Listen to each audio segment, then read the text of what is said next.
Fala aí, pessoal. Aqui é o Matheus e vamos dar continuidade aqui, né, ao desafio do Uber. Então, vamos ver aqui, né, na última vez, assim, no episódio anterior, eu fiz esse reconstruir itinerário, né, reconstruir o itinerário. E agora vamos aprender a avaliar uma divisão. Então, vamos partir para esse segundo exercício. Eu acabei de fazer aqui e agora, né, eu vou compartilhar a solução com vocês. Então, beleza, vamos aqui para o código. Inicialmente, né, enfim, só para explicar, assim, o propósito disso tudo, né, para quem não viu o anterior, eu peguei, né, os exercícios que caem na etapa de coding da Uber, né? Da empresa Uber ali, tipo, que é o mesmo formato usado pelo Google, Facebook, enfim, as grandes aí da vida. E o próprio LeetCode, o formato premium deles permite, ele disponibiliza, né, problemas que já caíram previamente, né? Esse aqui, para você ter uma ideia, ele está cerca de, nos últimos, entre 6 meses, assim, nos últimos 6 meses, alguém recebeu esse problema. Então, é mais ou menos essa a ideia. Então, para se preparar melhor, às vezes é bom pegar esses problemas, né, que eram recorrentes, porque pode cair de novo, né? Então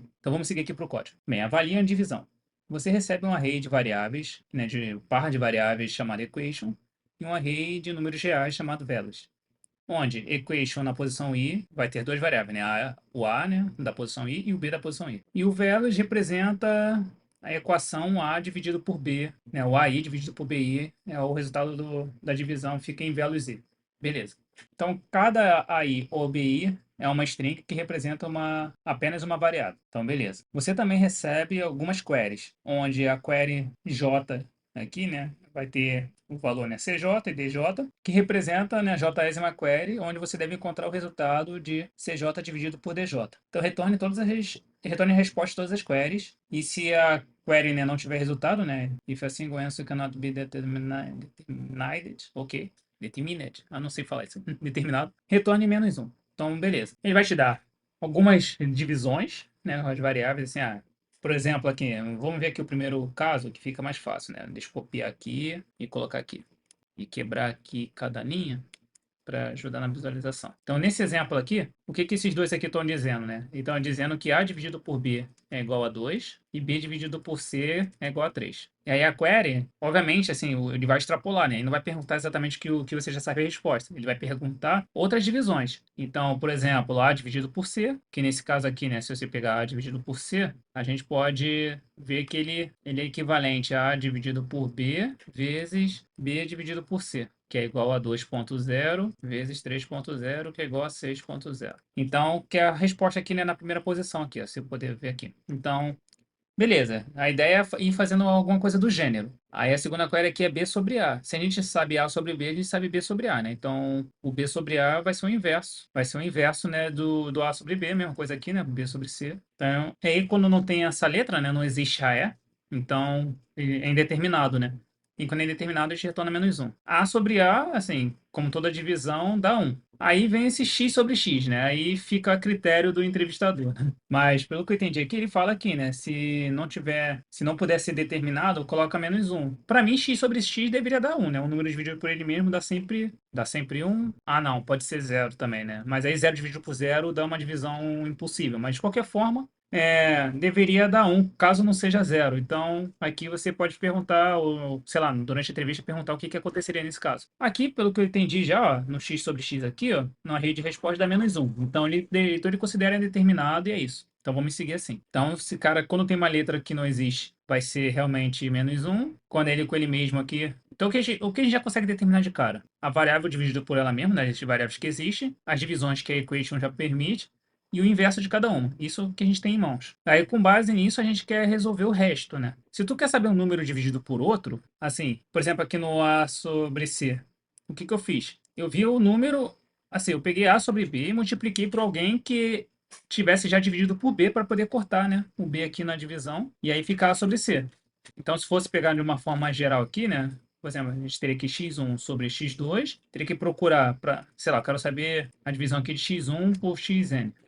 Eu teria que ir vendo nas minhas divisões, né? X, depois alguém que é x2 sobre alguma coisa, né? Então, x2 sobre x3, aí vezes x3 sobre x4, e ia fazendo isso até chegar, né, no xn-1 sobre xn. Aí toda essa multiplicação seria equivalente a x1 sobre xn. Então, essa é a estrutura, né? Assim, quando eu penso em resolver a query, seria praticamente fazer isso. Tá, vou ver aqui x1 sobre x2. Assim, o denominador eu já sei, né? Que é o que ele passa na query. Então, aí dos meus... enfim, é denominador, numerador, não lembro a ordem. Mas enfim, o seu número de cima. Então, eu posso pegar e olhar dos de baixo quem divide o x2 até achar ali alguma divisão. E vou fazendo isso até chegar no xn. E não sei se você, caso você tenha visto o episódio anterior, você já se atentou, né? Mas assim, isso é um problema de grafo, porque tá na seção de grafos lá da Uber, né? Então, claro que às vezes no problema ele não vai chegar e falar, olha, é grafo para você. Mas aqui já deu essa dica, né? Então, assim, talvez você consiga modelar essa sequência como um grafo. Aí eu vou mostrar como seria para esse o AB, né, e o BC aqui, né? Vamos ver aqui como desenhar isso, né? Deixa eu tentar abrir aqui o GeoGebra, talvez ajude. Isso, aqui. Então, teria aqui, né, a B, aí B dividido por C. E aí, será que eu consigo botar números aqui? Deixa eu ver aqui. Escrever. Eu consigo escrever, né? Não. Só queria escrever alguma coisa aqui. Peraí. Aqui, pronto. Aí a gente viu, né, que 2 sobre A sobre B é 2. Só que tem um porém. A gente sabe que B sobre A é meio, né? Que é 1 sobre 2. Então, a gente pode assumir o seguinte no gráfico. Se a gente ir de A para B, vai ser 2. Ou seja, ao andar no gráfico, eu estou dividindo o meu vértice atual pelo próximo. E aí, ao voltar aqui, B sobre 2 é o inverso, né? É a mesma coisa aqui pro BC, né? O BC era 2 ou era 3? Deixa eu ver aqui de novo. A sobre B era 2 e B sobre C era 3. Então, deixa eu botar mais um texto aqui. 3. Deixa eu fazer uma gamberra, botar um espaço. Ah, não, deixa eu falar. Vai ficar assim mesmo. 3. E o outro é 1 sobre 3. Deixa eu botar mais próximo aqui. Então, no gráfico, a gente teria isso aqui. Então, o que acontece? Ao começar no A, eu posso andar. Então, se eu quero saber A sobre C, eu tenho A sobre B aqui já. E aí, eu vou tentar depois substituir o B para o B sobre C, porque isso vai ser o equivalente a dividir o A pelo C. Porque a gente viu, né, na cadeia, quando a gente pega e multiplica, né, o próximo pela divisão de B sobre C. Então, por exemplo, ao andar aqui, a gente está pegando no resultado da divisão de A por B. Aí, ao dar mais um passo, a gente vai multiplicar pelo resultado da solução de B sobre C. E a gente vai fazendo esse caminho até chegar no nosso target, que nesse caso já é o C, né? Então, seria andar esses dois passos e ir multiplicando até chegar no target. E caso queira, sei lá, C sobre A, ou ia andar para cá, vai pegar um terço e depois multiplicar por meio, né? Que é dar um sexto. Então, primeiro a gente precisa montar esse grafo, né? Tipo, de uma letra, saber quem são os vizinhos e saber o valor também. E aí fazer a busca nesse grafo. E aí a gente pode fazer uma busca em largura ou uma em profundidade, mas praticamente seria, assim, o desafio é ter essa sacada de montar esse grafo, mais uma vez entendendo como esse grafo é montado, o problema fica mais simples. Então, vamos montar o grafo, né, aqui, né? Então, deixa eu apagar essa bagaça aqui. Beleza. Deixa eu só diminuir um pouco o texto. É grande aqui os argumentos, né? Aí fica difícil de ler. Deixa eu quebrar aqui. Eu gosto de fazer isso que fica mais fácil de ler. Tá. Então, vamos primeiro montar o grafo, né? Como é que a gente vai montar o grafo? A gente pode criar aqui um dicionário, visto que as chaves são strings, é melhor usar um dicionário. Só que eu vou fazer aqui além, vai ser um dicionário de dicionários, onde cada chave, né, do dicionário aqui é um double, fechou aqui. Isso vai ser o meu grafo. Ou seja, cada posição dele aqui vai ser você com uma string, você acessa um outro dicionário e nesse dicionário a gente vai ter os parentes, né, do vértice. Então, vamos montar aqui agora o grafo. Se eu pegar aqui, né, eu vou andar pelas equações. Aí o grafo vai ter a cidade de início, né? Então, chamadinha aqui, que seria equation i0, out aqui. Normalmente em grafo a gente chama de UV, né? Acho que fica legível, assim, para quem já entende a área, já sabe que UV é isso. Mas beleza, então o grafo na posição no U, né? A gente vai adicionar o V e vai criar uma chave, né? Vai criar uma chave de valor V com o valor da equação, não, né? De velos aqui na posição I. Só que lembrando que a gente tem que fazer o da volta também, né? Então, IVU vai ser o inverso. Então, 1.0 aqui dividido por velos Z. Deixa eu só botar como... Já double aqui, então ele já deve converter para double, né? Mas, enfim, fazer um typecast aqui para double. Então, beleza. A gente já está montando o grafo aqui. Já sabe a ida e a volta e já colocou os valores aqui. Agora, a gente vai ter que percorrer, né, cada query. Então, vamos percorrer aqui, né? Queries, ponto size, e mais. Aí, para cada query, a gente vai ter que fazer essa busca, né? A gente sabe o denominador, e aí numerador, e a gente vai percorrer, né, vai fazer a busca até achar o denominador. Então, como a gente vai fazer essa busca? É uma busca em profundidade ou em largura, né? Vamos fazer em profundidade, que dá para fazer com recursão, fica mais fácil. Então, aqui, né, vai retornar um double, então, solve equation. Aí eu tenho meu número atual, né, chamar de current, e o target, que é onde eu quero chegar. E eu vou passar, né, meu grafo aqui, porque eu preciso dessas informações, né, do grafo para ir percorrendo. Pronto. Aí deixa eu só fazer o mesmo esquema aqui, né, quebrar aqui por baixo. Aí quais são os casos bases aqui, né? Um caso base é quando o current não existe no grafo, né? A gente precisa testar isso, né? Lembra que quando a chave não existe, ou seja, vou botar aqui graph find current, se ele for igual a graph_end aqui, é sinal que a chave não existe. E quando a chave não existe, a gente é um resultado inválido, né? Vamos retornar aqui -1 inicialmente. E outro caso base é quando, uma vez que o current existe, né? Ele vai ser igual ao target. Aí se isso for verdade, a gente retorna 1. Agora ele vai fazer a busca de fato aqui, que a gente vai percorrer os vizinhos, né, do current. Então, se a gente fizer um for aqui, visto que é um dicionário, né, o for vai ser pelo iterador, né, vai ser dessa forma aqui. Então, graph current, begin, e isso aqui. Enquanto for diferente, deixa eu copiar esse aqui, o end, e tem mais. Pronto. Aí, a gente vai ter dois valores, né, nesse, que é a chave do próximo vizinho, ou seja, chamar aqui de next, que vai ser a chave, né, então é o primeiro valor aqui do iterador. E vamos ter aqui o valor de fato, né, então vai ser um double aqui, value, e t second. Fazendo só para ficar legível, né? Porque deixar esse first second fica difícil de ler. E aí, o que a gente vai fazer? Vamos pegar aqui uma variável aqui, chamar de solution, inicialmente é -1, né? E vai retornar esse cara no final. E a gente vai, recursivamente, né? Vai pegar o resultado das divisões até chegar no target. Então, ou seja, ele só retorna 1 quando chega no target. E caso não seja isso, né? Ele vai retornar -1 aqui, ou se ele chegar aqui no nunca acabar também, vai retornar -1.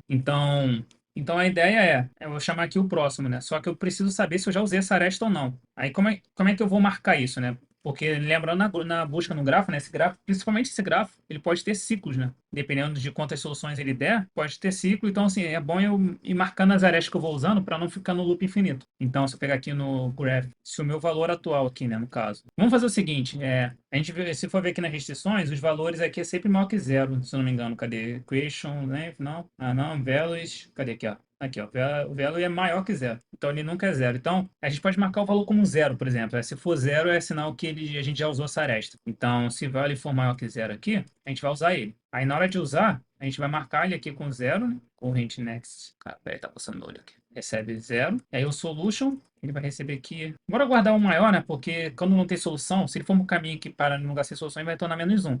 Mas se for algum lugar a solução, vai retornar um valor positivo, né? Porque todos os números são positivos, são maiores que zero. Então, e aí, na hora de pegar a solução, né, vai ser o valor atual vezes a solução do que sobrar, né? Então, no solution, quer dizer, no solve equation aqui, a gente vai chamar aqui, né, o current vai ser o next e eu vou continuar procurando target. E o grafo também, né, continua passando ali aqui. Então, a gente vai fazendo isso, vai pegando o maior. Talvez se pegar um valor diferente de -1 já pode retornar, né? Talvez possa fazer isso também, mas pode deixar assim por enquanto. E aí retorna o solution aqui. Só que depois que termina de usar aqui, não tem que devolver o valor, né? Porque pode ter um outro caminho que usa ele. Só que lembrando também, né?